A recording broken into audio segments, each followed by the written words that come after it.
I'm thinking one. Jeez Louise, I keep breaking this.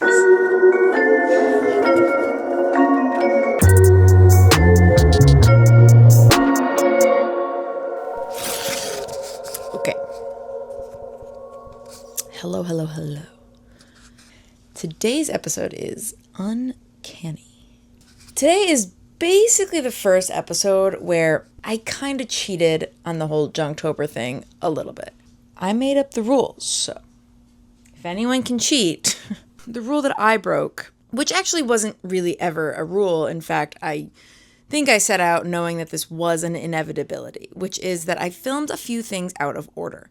This one in particular is especially egregious because I never planned for this little bit of crafting to be for the uncanny prompt. I'm just going to let you guys know that straight up. I had originally filmed this for yesterday's episode, Maximum, and I was like, why didn't I do this, what you're about to see in this video, for Uncanny? It makes so much more sense. Hopefully you can forgive this kind of weird going back in time to show you something that I actually did yesterday. Wanted to clear up any potential confusion. You will see the mausoleum in a bit, which is not yet textured in the beginning part of this video, because I filmed some of this before I textured it in yesterday's video. Yeah. You get it. You're not concerned.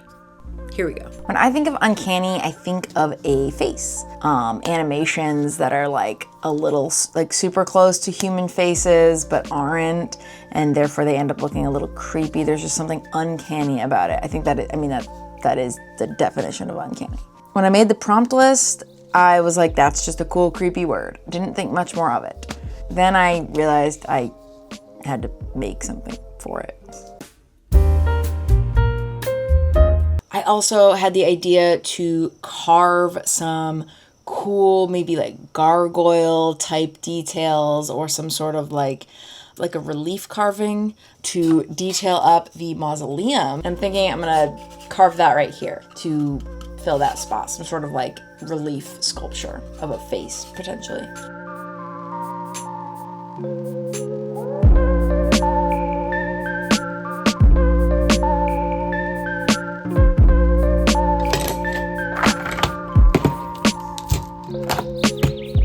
I have a little bit of experience with sculpting, but not really for miniatures. I have used a lot of Sculpting. This is an oven-based polymer clay, pretty easy to work with, and as I just said, you bake it in the oven. It works really well. I don't really know much about the general discourse around Sculpting in this hobby. I think the big thing is like if you're sculpting on a miniature to like gap fill and add more detail, you don't want oven baked clay. You're not gonna put your model in the oven. I don't think I'm going to use it today, but I brought it over to my desk just in case I find milliput or green stuff completely unwieldy. I also have some milliput and some green stuff. Now, I have actually never used green stuff. My understanding is green stuff is definitely better and can get really thin and highly detailed and is much more durable and sort of resilient in the end result. I think that milliput is cheaper and is a little bit messier to work with. It's green stuff is very sticky, is my understanding, right? Milliput is sticky in like a different way. It's like kind of messy. And I have used milliput before, but in a very, very small amount. So I don't have a lot of experience with it. I think I'm just gonna jump right in and try to use green stuff to make my little sculptures for this project. I also have this sculptor Vaseline.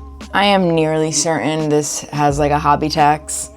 And by that I mean, I probably could just use regular Vaseline. This was kind of expensive, but I don't know. Sometimes I'm okay with the hobby tax if I don't know a lot about the material.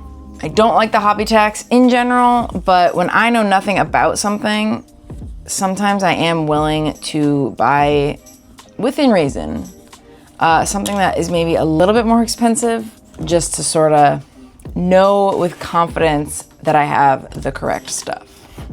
I want to make at least one thing to go here, and if I'm feeling confident in working with green stuff, maybe I'll try to make something more elaborate for other areas. I'm just gonna go for it. Got my green stuff.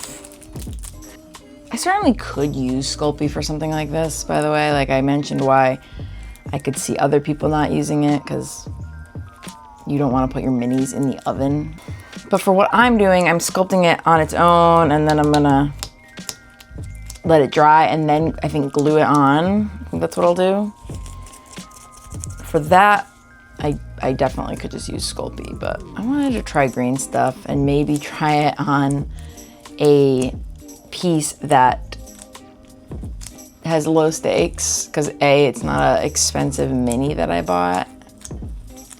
This also is meant to be like a, you know, sculpture in an old mausoleum, so it's a little wonky, that's okay.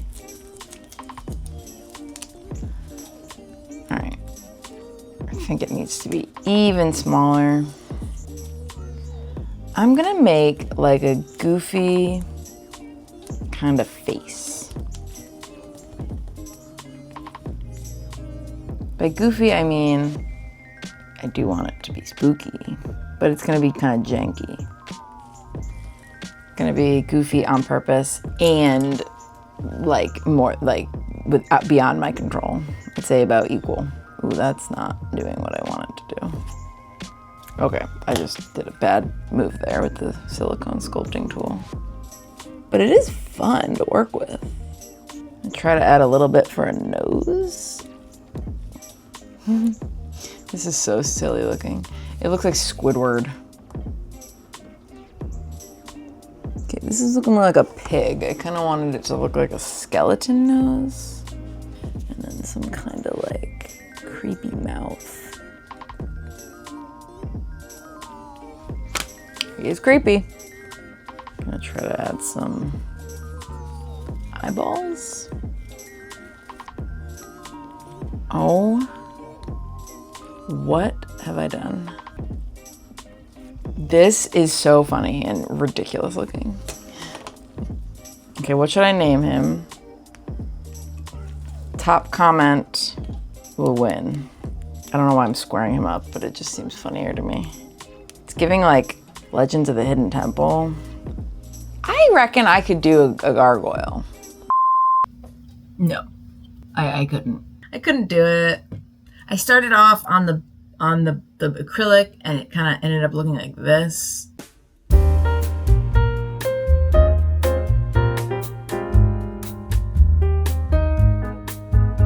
And then I pivoted and thought I could maybe sculpt it right onto the mausoleum, and it ended up looking like this.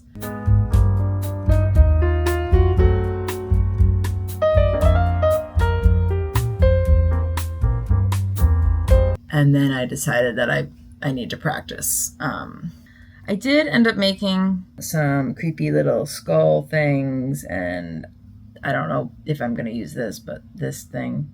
I thought maybe I could add them as details somewhere onto the mausoleum.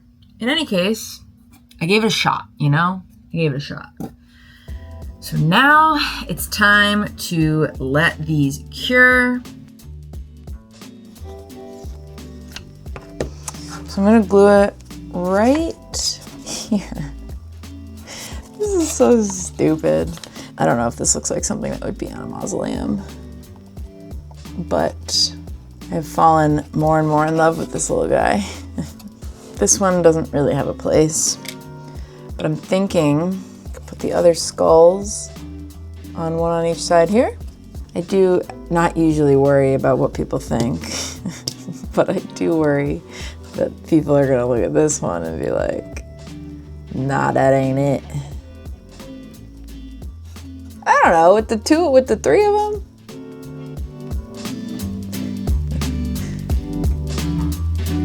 Oh my God. He's staring into your soul.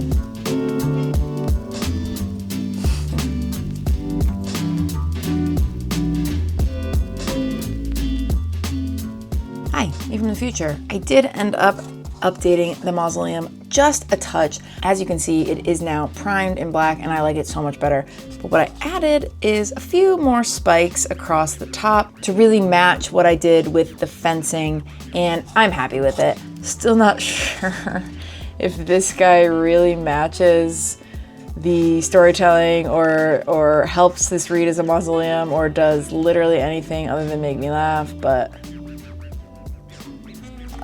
it does make me laugh, so. And that is gonna do it for Uncanny.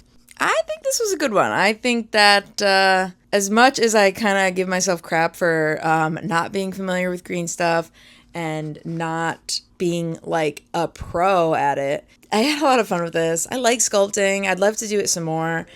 But anyway, thanks for watching, and come back tomorrow to see what happens next.